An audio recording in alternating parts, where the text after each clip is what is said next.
বিসমিল্লাহ। পবিত্র জুম্মার দিনে আজকে দুপুরে খাবারের আয়োজন ছিল সাদা ভাত, গরুর কলিজা আর গরুর পরাণ দিয়ে আলু দিয়ে ভুনা, আর এখানে আছে সালাদ।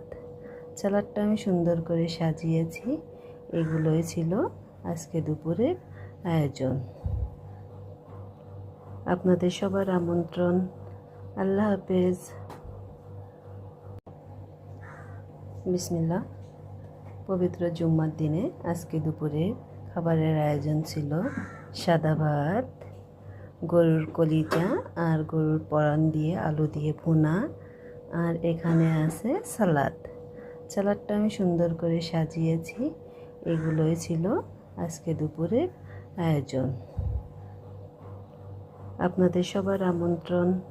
আল্লাহ হাফেজ।